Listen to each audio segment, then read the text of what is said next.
3월 9일 오늘 만나 성경 말씀은 요한복음 11장 38에서 40절 말씀입니다. 예수께서 다시 속으로 비통하게 여기시면서 무덤으로 가셨다. 무덤은 동굴인데 그 어귀는 돌로 막아놓았다. 예수께서 돌을 옮겨 놓아라 하시니 죽은 사람의 누이 마르다가 말하였다. 주님, 죽은 지가 나흘이나 되어서 벌써 냄새가 납니다. 예수께서 마르다에게 말씀하셨다. 내가 믿으면 하나님의 영광을 보게 되리라고 내가 내게 말하지 않았느냐. 아멘. 오늘 만나로 만나주시는 하나님을 기대합니다. 예수께서는 마르다와 마리아 자매를 차례로 만나십니다. 이성적이고 신학적 소양이 풍부했던 마르다에게는 죽은 자의 부활에 대한 강조와 확신을 주시고, 감성적이고 가족을 잃은 슬픔에서 헤어나오지 못하는 마리아에게는 그저 곁에서 같이 눈물 흘리는 것으로 두 사람에게 맞는 위로를 건네십니다. 그리고 바로 나사로의 매장지로 당신을 안내해달라 청하십니다. 당시 장례 풍습에 따라 나사로의 사체는 필요한 처리를 한 후 동굴에 매장하여 입구를 돌로 막아둔 상태였습니다.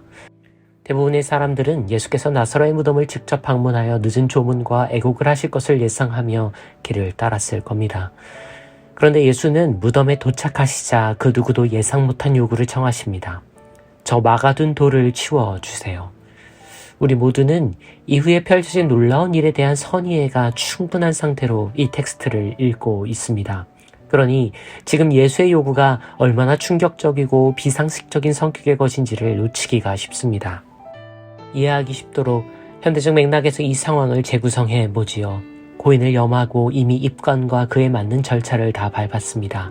이제 스스로 육신을 통제하지 못하는 고인이 존엄을 지키고 그를 사랑한 유가족들이 마지막 인사까지 모두 마친 상황입니다. 그런데 뒤늦게 도착한 한 조문객이 조문을 하고 나서 상주에게 다짜고짜 이렇게 요구하는 겁니다. 관을 다시 열어달라고 말입니다. 저는 지금 와닿기 쉽게 설명하려고 장례 절차 중으로 시점을 설정하였습니다. 하지만 예수께서 나사로의 무덤 앞에서 요구한 것은 그보다 훨씬 더한 일입니다. 보다 명확한 시점을 대입하자면 이미 매장까지 끝마친 상황에서 예수는 그 무덤을 파헤쳐달라고 요구하셨으니까요. 예수의 요구는 한마디로 파묘였습니다.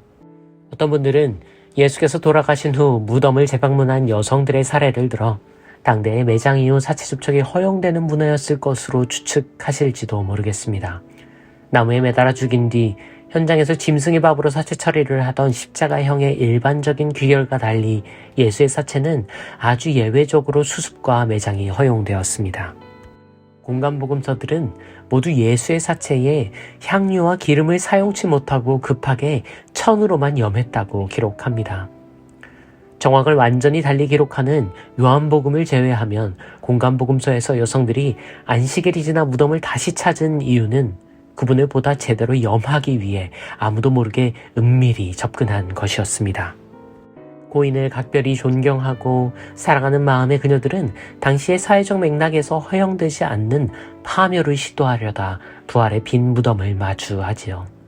이미 돌로 입구를 막은 무덤은 추가로 종례 매장자가 발생하지 않는 한 열지 않는 것이 당시의 관례였습니다. 특히 고인을 매장한 지 얼마 되지 않는 시점에서는 더더욱 열지 않는 것이 고인과 유가족을 존중하는 것으로 여겨졌지요.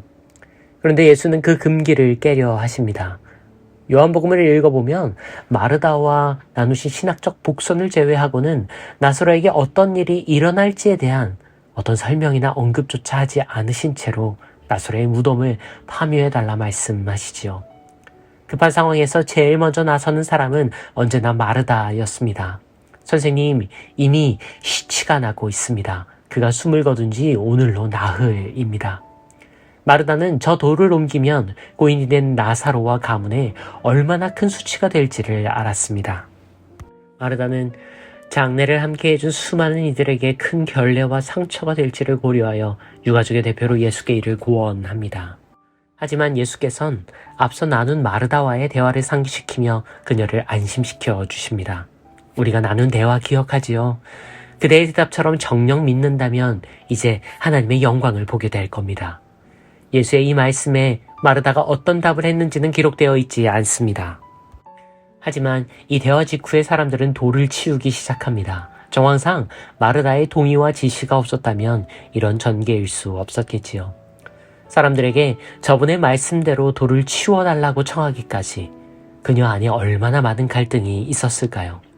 뒤늦게 도착한 조문객을 위해 입관 이후에 다시 관을 여는 것과 같은 결단, 아니 사실 매장까지 마친 무덤을 파묘하는 것에 다름 아닌 이 선택을 마르다는 감행합니다.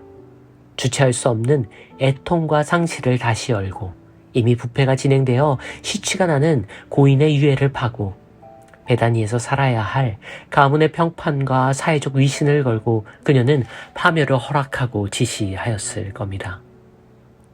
우리는 죽은 사람의 부활에 집중하느라 그 부활이 이루어지도록 마르다가 감내하니 엄청난 갈등과 놀라운 선택을 늘 간과합니다. 그리스도교가 말하는 부활은 죽음을 이기는 놀라운 권능만을 강조하지 않습니다. 그리스도교의 부활은 십자가를 통과한 이들에게 주어지는 하나님의 영광입니다. 예수께서 말씀하신 부활에 잇닿는 믿음은 감정이나 고백이 아니라 우리 모두에게 주어진 각자의 십자가를 끌어안고 그분을 따라 걷는 것에 다름 아닙니다. 그리스도교의 부활신앙 속에서 우리가 결코 우회할 수도 회피할 수도 없는 십자가는 우리의 경험과 실존 속에 새겨진 상처와 아픔을 다시 열고 가장 감추고픈 약함과 추함을 들추어내고 우리가 살고 싶고 살아야 하는 세상과의 위기와 절연을 야기하는 무엇일지도 모릅니다.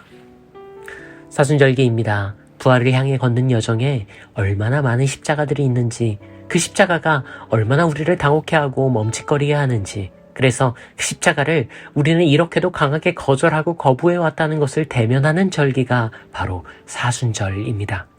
그리고 이 역반응은 전혀 이상하지 않지요. 그분마저도 이 십자가를 어떻게든 거두어달라고 절규하셨음을 우리는 잘 압니다. 그러니 우리 각자의 삶에서 십자가를 찾아봅시다. 우리가 외면하고 보존하고 묻어두고 덮어두려던 십자가들을 통해서만 우리는 부활을 향할 수 있으니까요. 오늘도 우리가 스스로는 절대 열지 않으려는 그곳에 오신 그분은 우리에게 저 막아둔 돌을 같이 치우자 청하고 계십니다. 이 파묘의 명령에 여러분은 오늘 무엇라 대답하시겠습니까? 기도하지요. 주님, 저희는 솔직히 십자가 없는 부활을 염원합니다. 십자가는 오롯이 당신만 지시고 우리는 그 덕에 부활만 누리길 바라지요. 그래서 당신은 자기 몫의 십자가를 언급하셨나 봅니다. 그래서 당신은 이를 지고 당신을 따르라 요청하셨나 봅니다. 그래서 우리에게 이렇게 사순절기가 있나 봅니다. 십자가 없는 부활을 떠나 십자가 넘어 부활을 알게 하소서. 무덤이 소거된 영생이 아닌 빈 무덤의 영생을 살게 하소서. 오늘도 우리에게 돌을 치우라 청하시는 분, 그리스도 예수님 그 이름으로 기도합니다. 아멘. 이제 두 가지 제목으로 기도합니다. 십자가를 통과한 그 부활을 우리가 살아낼 수 있도록 당신과 함께 파묘해야 할 우리의 무덤을 맡기면서 기도하고 싶습니다. 이어서 십자가의 매일을 살아가고 계신 해외 각지의 선교사님과 선교 공동체들을 위해서 허락될 부활을 함께 구하며 기도하신 후에 개인의 기도로 경건을 이어갑니다.